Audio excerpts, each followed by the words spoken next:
अस्सलाम वालेकुम। I am doctor Mohammad Faizan Hameed, cardiopulmonary physical therapist. Doctoring के प्लेटफॉर्म से आज के लाइव सेशन में आपके साथ डॉक्टरिंग, एक ऐसा ऑनलाइन प्लेटफॉर्म जहां पर आप मल्टीपल स्पेशलिटीज़ के डॉक्टर से ऑनलाइन इंटरेक्ट कर सकते हैं, ऑनलाइन कंसल्ट कर सकते हैं विदाउट विजिटिंग एनी हॉस्पिटल, और टाइम को बचाते हुए आप घर बैठे डॉक्टर के साथ अपनी अपॉइंटमेंट फिक्स कर सकते हैं और कंसल्ट कर सकते हैं। डॉक्टरिंग के थ्रू हमें एक बार फिर से ये मौका मिला कि आज हम एक दो लाइव सेशन में दोबारा से एक नए टॉपिक के साथ बात करेंगे।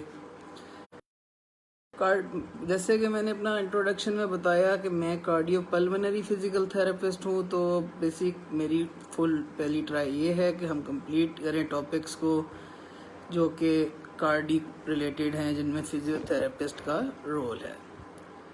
तो हमारा आज का टॉपिक है facilitating airway clearance with cough techniques. अब पहले हम लफ्ज़ी मतलब कि अगर हम एक पेशेंट को समझाने के लिए बात करें तो फैसिलिटेटिंग एयरवे क्लियरेंस मींस कि अगर आपके लंग्स में या आपके एयरवेज में कोई सिक्रेशंस रिटेन कर रही हैं तो उसको एक्सपेक्टोरेट करने में या उसको बाहर निकालने में किस तरह से हेल्प की जा सकती है, हम पेशेंट को किस तरह से गाइड कर सकते हैं, या एक फ़िज़िकल थेरेपिस्ट कौन कौन सी टेक्निक्स यूज़ करते हुए उनको क्लियर कर सकता है।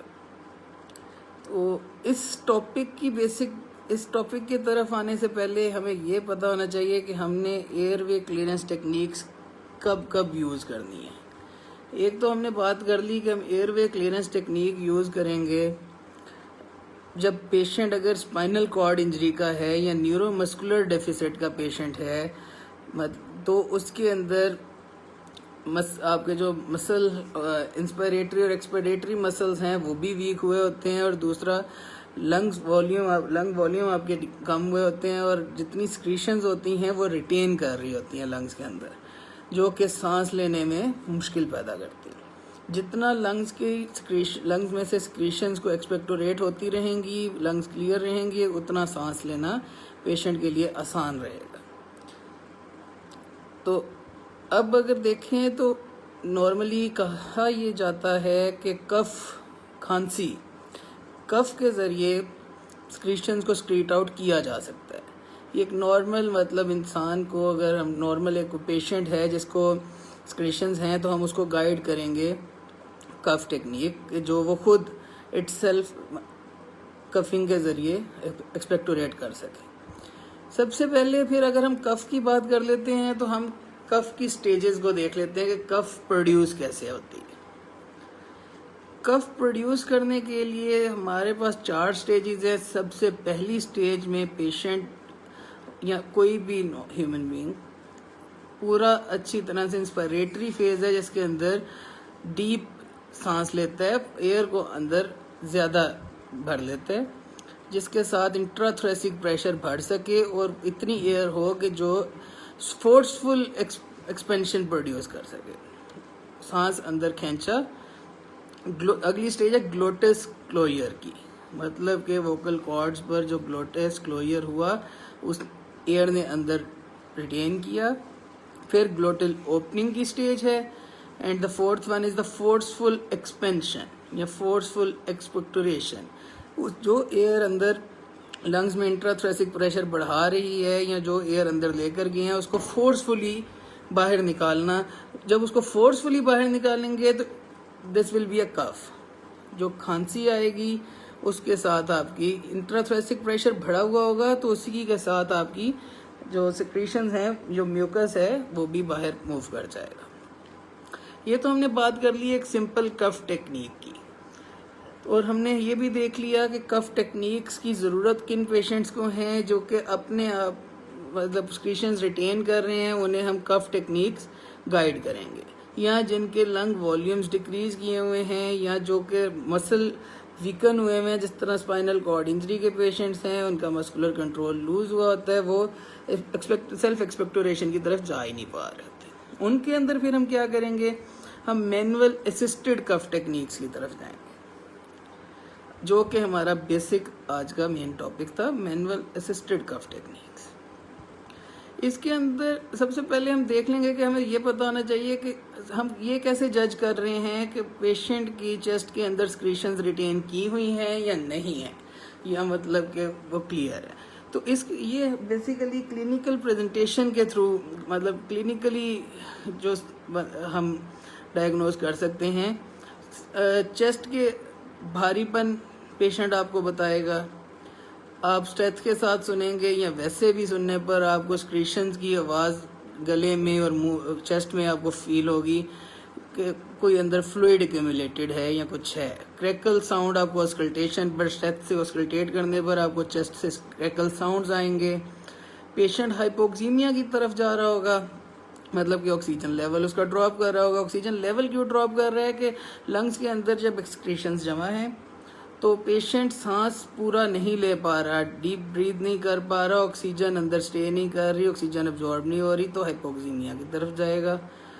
नॉन प्रोडक्टिव कफ आ रही है, मतलब कि अंदर आपको फील हो रहा है एक्सक्रीशन हैं, लेकिन खांसी के साथ आपकी एक्सक्रीशन रिमूव नहीं हो रही, या आपकी इंस्पायरेशन वीक है, इंस्पायरेशन या एक्सपायरेशन वीक है, उनमें हम मैनुअल असिस्टेड कफ की तरफ जाएंगे। मैनुअल असिस्टेड कफ टेक्निक्स या मैनुअल असिस्टेड कफ क्या है? Without the use of any assistive device, like हम कोई वेंटिलेटरी पैटर्न, कोई वेंटिलेटर के थ्रू पीप, पैप, सी पैप, या हम हत्ता कि अगर आईसीयू में पेशेंट है तो उसके लिए तो हम सक्शनिंग करके सिक्रीशंस को भी निकाल सकते हैं। लेकिन अगर पेशेंट घर पर है या पेशेंट आपका ओपीडी में आपके पास आया है और आपको ये फील हो रहा है कि उसकी कफ वीक है और वो हाइपोक्सीमिया की तरफ जा रहा है, तो हम मैनुअल असिस्टेड कफ की तरफ जाते हैं। कॉन्ट्राइंडिकेशन देख लें मैनुअल असिस्टेड कफ टेक्निक्स की, तो डायरेक्ट प्रेशर हम उन लोगों में नहीं दे सकते जिनको रिसेंट सर्जरी हुई हो चेस्ट एरिया में, स्टेनोटमी वगैरह के जो पेशेंट्स होंगे, या रिब फ्रैक्चर के चांसेस ज़्यादा हों, जो कि ओस्टियोपोरोटिक पेशेंट्स हों, या कोई भी और पैथोलॉजी के साथ जिनमें रिब फ्रैक्चर कॉमन हो, उनमें हम मैनुअल असिस्टेड कंप्रेशंस की तरफ नहीं जा सकते। जब हम मैनुअल असिस्टेड कफ टेक्निक्स की बात करते हैं तो उसके अंदर हमारे पास मल्टीपल टेक्निक्स आ जाती हैं, जिसके अंदर सबसे पहली हमारे पास एब्डोमिनल थ्रस्ट भी आती है। एब्डोमिनल थ्रस्ट को हम हेमिलिक मैन्यूवर के साथ भी परफॉर्म कर सकते हैं। अब एब्डोमिनल थ्रस्ट को करने का थोड़ा सा, अगर हम घर पर बैठे लोग जो इस टाइम हमें सुन रहे हैं या बाद में जो इसको देखेंगे, उनके लिए हम बता सकते हैं कि एब्डोमिनल थ्रस्ट आपके इस जगह पर, ये जो आपकी चेस्ट कोस्टल लाइन है, इस जगह पर आपका ज़ीफॉइड प्रोसेस के नीचे आप यहाँ पर रख के हैंड को पेशेंट के सीधा रख के पेशेंट को बोलेंगे सांस पूरा अंदर खींचे, इंस्पायर करे, होल्ड करे, और एक्सपायरेशन के वक्त आप एब्डोमेन के एरिया के ऊपर इस ज़ीफॉइड प्रोसेस से नीचे एक्सपायरेशन के साथ फोर्सफुल कंप्रेशन देंगे, तो एब्डोमिनल थ्रस्ट मैनूवर के थ्रू पेशेंट फोर्सफुली एक्सपायर करेगा, जिसके साथ आपकी सिक्रीशंस भी बाहर मूव कर जाएंगे। तो इसके भी कुछ कॉन्ट्राइंडिकेशंस हैं कि जिन पेशेंट्स में हम नहीं करवा सकते, एब्डोमिनल एन्यूरिज्म के पेशेंट्स में नहीं कर सकते, अगर आपके एक्यूट ब्लीडिंग अल्सर हैं, प्रेगनेंसी है या रीसेंट एब्डोमिनल सर्जरीज हैं, तो उनके अंदर एब्डोमिनल थ्रस्ट नहीं कर सकते। फिर जैसे कि मैंने अभी हेमिलिक मैन्यूवर की बात की, हेमिलिक मैन्यूवर हम सिर्फ एयरवे क्लियरेंस जो सिक्रीशंस हैं उन्हीं के लिए नहीं दे रहे, या ये एब्डोमिनल थ्रस्ट। अब बड़ा कॉमन एक प्रैक्टिस है कि अगर किसी के गले में कुछ फंस जाए, कोई हड्डी या कोई भी चीज़, फॉरेन पार्टिकल, उसको निकालने के लिए जो हम मैन्यूवर यूज़ करते हैं, that is also the same one, Heimlich manoeuvre.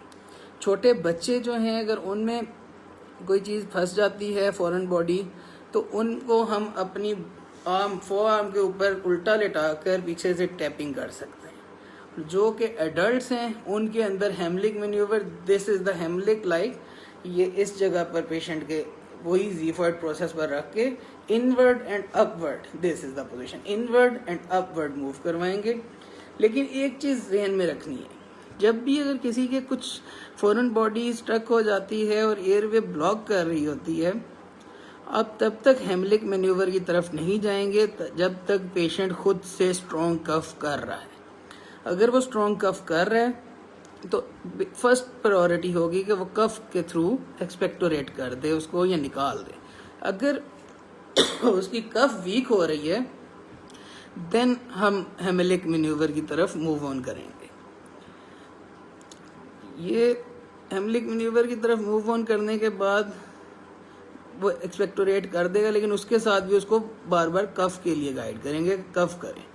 अच्छा, उसके बाद एक सेकंड मैनुअल कफ टेक्निक या मैनुअल असिस्टेड कफ टेक्निक में हमारे पास आती है एंटीरियर चेस्ट कंप्रेशन, या आप इसको थोरेसिक कंप्रेशन भी बोल सकते हैं। इसके अंदर पेशेंट स्पाइन लाइन में आता है आपका, एक फोर आर्म आपकी पेशेंट की इस जगह पर आती है, थोरेसिक एरिया पर, पेक्टेरिया पर, पेक्टोरल पर, एक आपकी जीफर्ड प्रोसेस से नीचे एब्डोमिनल एरिया पर। इसके अंदर भी सेम पेशेंट को इंस्पायर करवाएंगे, पेशेंट अपना सांस रोकेगा, होल्ड करेगा, उसके बाद at the phase of expiration आप प्रेशर देंगे इनवर्ड एंड डाउनवर्ड, इस तरह पुश करेंगे। ये फोर्सफुल एक्सपायरेशन प्रोड्यूस करवाएगा। इंट्राथोरेसिक प्रेशर वैसे एयर अंदर होने के वैसे भी बढ़ रहा है, ऊपर से फोर्सफुल कंप्रेशन दे रहे हैं तो पेशेंट एक्सपेक्टोरेट करेगा। ये इसके बाद थर्ड हमारे पास आती है lateral costal compression. Lateral costal compression में रिब स्क्वीज करनी होती है आपने, with the same mechanism, inspire, hold and then ये जो आपका कोस्टल एरिया बन रहा है, यहाँ से लेटरली ये रिब को आपने स्क्वीज करना है। इसके ये भी सेल्फ असिस्टेड नहीं है, ये भी फिजियोथेरेपिस्ट या कोई ट्रेन्ड प्रोफेशनल ही असिस्ट कर सकता है इसमें। इससे भी फोर्सफुल एक्सपेक्टोरेट होगा। एंड देन हम बात कर लेते हैं, ये थी हमारे पास सारी मैनुअल असिस्टेड कफ टेक्निक्स। अब हम बात कर लेते हैं सेल्फ असिस्टेड, मतलब कि पेशेंट न्यूरोलॉजिकली एक्टिव है, हम उसको गाइड कर दें कि उसने कफ प्रोड्यूस करनी है और खुद से जो है वो प्रोड्यूस कर सकता है, लेकिन उसने फोर्सफुल करने के लिए खुद से असिस्ट करना है अपनी कफ को। फॉर दैट पर्पस वो अपनी दोनों आर्म्स को अपने एब्डोमिनल एरिया पर रखकर आगे को बेंड डाउन करके वो अपने एब्डोमिनल एरिया पर प्रेशर देगा, इस तरह से इंस्पायर, होल्ड एंड देन अपने आप को वो इस तरह से अंदर प्रेशर एब्डोमिनल एरिया पर देगा। This is the self assisted cough, इससे भी पेशेंट एक्सपेक्टोरेट करेगा।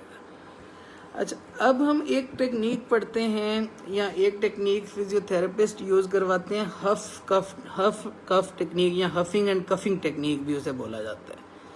उसके अंदर क्या हमारे पास मैकेनिज्म आ रहा होता है, ये huffing and coughing technique is also the part of active cycle of breathing, या ये भी आपकी असिस्टेड कफ के तरीके में ही आ जाती है। ये नॉर्मल पेशेंट को हम जब वो हमें लग रहा हो कि न्यूरोलॉजिकली ठीक है, सिर्फ मसल वीकनिंग है, हम उसको कफ टेक्निक गाइड कर रहे हों, तो हम पेशेंट को बोलेंगे सिट अप स्ट्रेट। ये हफ कफिंग टेक्निक के लिए हम बात कर रहे हैं। पेशेंट को स्ट्रेट बिठाएंगे, चिन थोड़ी सी अप होगी, माउथ ओपन होगा, ओपन माउथ के साथ उसे कहेंगे सांस अंदर खींचे, फुल टू द लंग्स, मतलब कि आपका एब्डोमेन अंदर जाए, चेस्ट बाहर आए, लंग्स फिल होंगे 60% तक, उन्हें फिल करके ब्रेथ रोकनी है 2 to 3 सेकेंड्स के लिए। फिर एक्सेल फोर्सफुली बट स्लोली एक लंबा सांस निकालना है, इस तरह।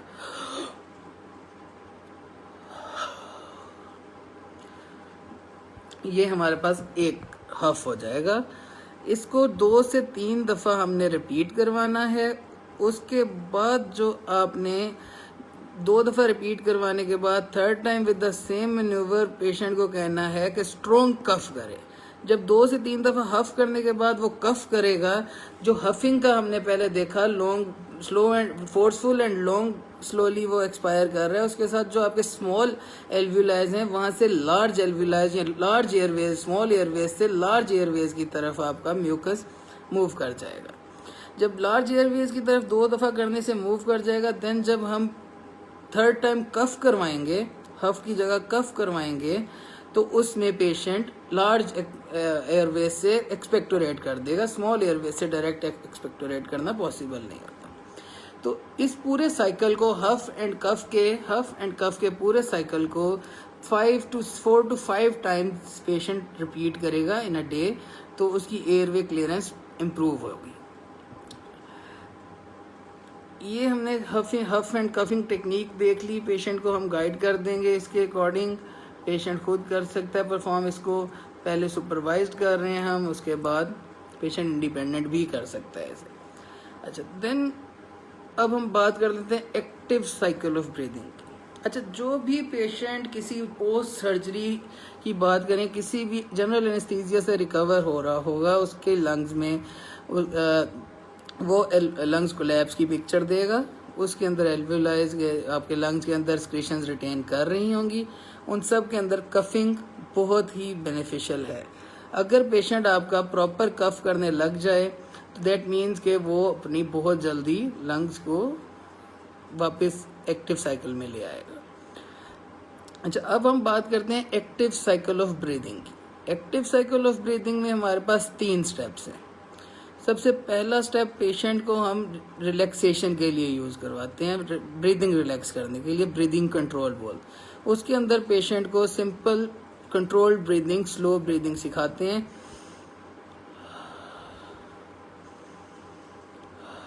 ये उसको कंट्रोल्ड ब्रीदिंग है, उसको अपने सांस का पता हो, अवेयर हो कि मैंने स्लोली सांस अंदर नाक से लेना है और मुंह से निकालना है। नॉर्मल कंट्रोल्ड ब्रीदिंग, उसको ब्रीदिंग कंट्रोल में करवाएंगे हम। उसके बाद चेस्ट एक्सपेंशन एक्सरसाइजेस की तरफ ले जाएंगे हम पेशेंट को, जिसके अंदर breath in deeply, deep breath करेगा पेशेंट, फिर उसे वाइब्रेशन, परकशन या क्लैपिंग, इनके साथ हम उसका जो म्यूकस अंदर रिटेन कर रहा है उसको हम मोबाइल कर देंगे। वाइब्रेशन से या वाइब्रेटर यूज़ करके या हाथ से या क्लैपिंग या परकशन से हम उसके जो रिटेन हुआ है उसको मूव कर लेंगे from the smaller airways to the या lower alveoli to the upper side. हमेशा जो परकशन या वाइब्रेशन होगी, लेट्स से हम बैक साइड से दे रहे हैं तो हम इस साइड से अंदर और अपवर्ड की तरफ को हमेशा वाइब्रेशन या परकशन करेंगे ताकि अब अपर एयरवेज में चली जाए और वहाँ से एक्सपेक्टोरेट कर सके। जब हम ये कर लेंगे, 3rd स्टेप हमारा होगा हफिंग एंड कफिंग का। वही सेम प्रोसीजर हम हफ कफिंग टेक्निक के साथ इसको परफॉर्म कर सकते हैं। अगर वो नहीं कर रहे तो हम इसके अंदर असिस्टेड मैनुअल टेक्निक्स भी अप्लाई कर सकते हैं। ये सारी की सारी जितनी भी पेशेंट को गाइड करना, अगर हफिंग कफिंग टेक्निक के लिए या मैनुअल टेक्निक्स के ऊपर लेकर आना, ये सब एक ट्रेंड फिजिकल थेरेपिस्ट या कोई भी ट्रेंड पर्सनल का काम है। इसके अंदर अगर मैं गलत परफॉर्म कर दिया जाए तो it can hurt the patient, ribs damage हो सकती हैं, मसल टियर आ सकता है, पेशेंट बहुत ज़्यादा ख़राब हो सकता है इससे। तो ये हमारा छोटा सा टॉपिक था, एक्टिव साइकिल ऑफ ब्रीदिंग हमने देख लिया। इसके अंदर ये सारी चीज़ें, अगर कोई भी पेशेंट जो इससे रिलेटेड अपने आप को देखता हो कि उसकी सिक्रीशंस रिटेन करती हैं या वो हर टाइम अपनी छाती में भारीपन महसूस करता है या कोई इस किस्म की बीमारी को महसूस करता है, तो हमसे डॉक्टरिंग के थ्रू कंसल्ट कर सकता है, अपॉइंटमेंट ले और अपने सिम्टम्स और उनकी बेस पर अपनी डायग्नोसिस बनवाए और अपनी ट्रीटमेंट प्लान बनवा सकता है। हम उसको ऑनलाइन सेशंस के थ्रू भी गाइड कर सकते हैं कि कौन सी टेक्निक उसके लिए बेस्ट सूटेबल है। तो कोई भी पेशेंट अगर अपॉइंटमेंट लेना चाहता है तो डॉक्टरिंग के प्लेटफॉर्म के थ्रू हमें अप्रोच कर सकता है। Thank you very much.